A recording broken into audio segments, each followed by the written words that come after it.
I'm Nicole Lappin, the only financial expert you don't need a dictionary to understand. It's time for some money rehab.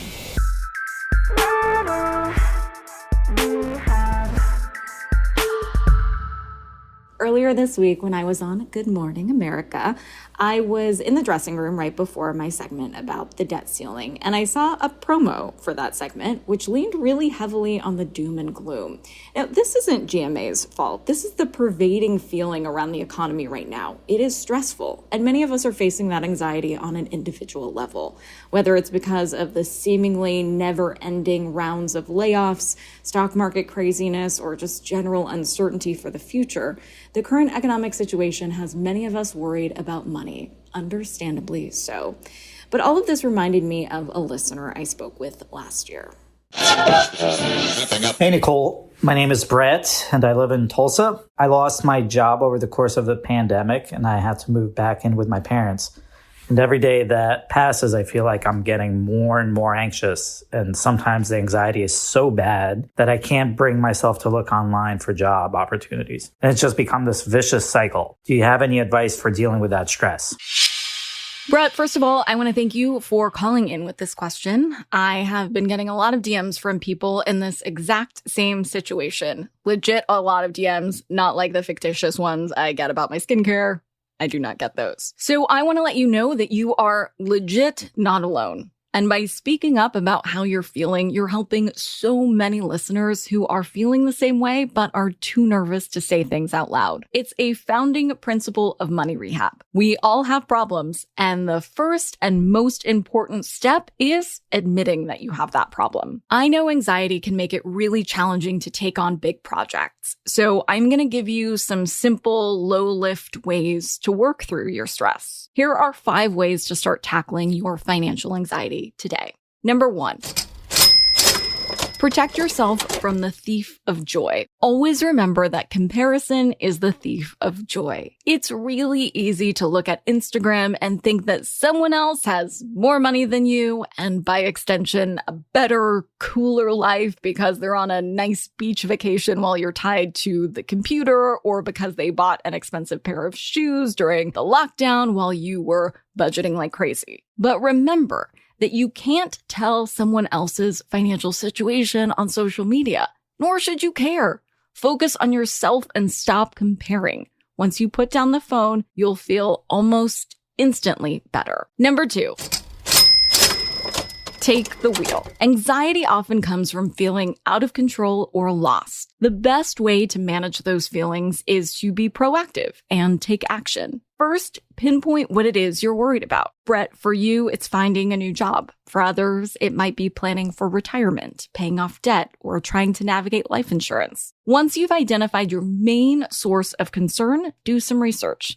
Buy a book on the subject, or search through the Money Rehab archive to find more info on the topic of your interest. Once you're armed with knowledge, you'll feel more in control and better equipped to address your specific cause of anxiety. Number 3, give yourself a reality check. Sometimes we suffer more in our imaginations than we do in reality. Take a second to think about the worst case scenario. What will happen if your paycheck is short this month?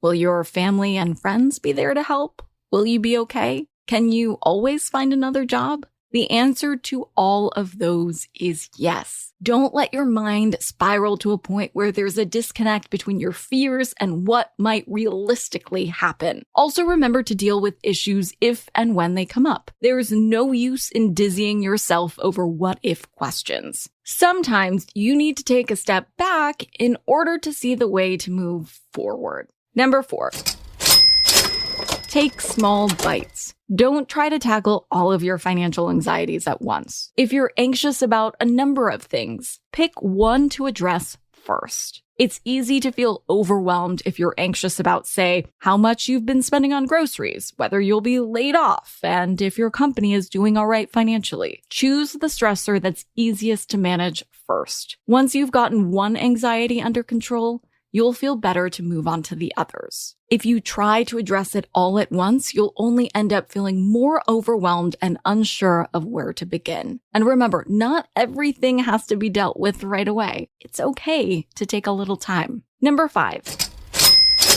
ask for help. This doesn't mean spending more money on a therapist. Rather, use the tools already available to you, whether that's technology or other people. Perhaps ask your partner to hold you accountable by taking inventory on how much you spend each week, or use Mint, let's say, to help you budget. You always have an open invitation to come on the show and work it out with me. It is okay to ask for help.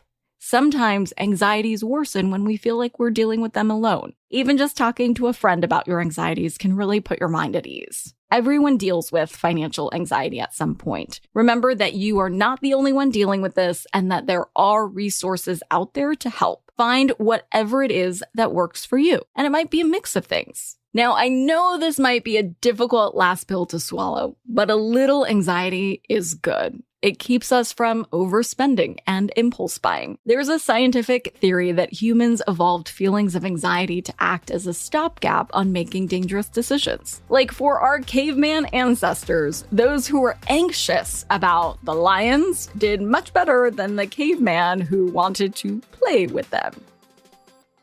Money Rehab is a production of Money News Network. I'm your host, Nicole Lappin. Money Rehab's executive producer is Morgan Lavoie.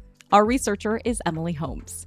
Do you need some money rehab? And let's be honest, we all do. So email us your money questions, moneyrehab@moneynewsnetwork.com, to potentially have your questions answered on the show, or even have a one-on-one intervention with me. And follow us on Instagram @moneynews and TikTok @moneynewsnetwork for exclusive video content. And lastly, thank you. No, seriously, thank you. Thank you for listening and for investing in yourself, which is the most important investment you can make.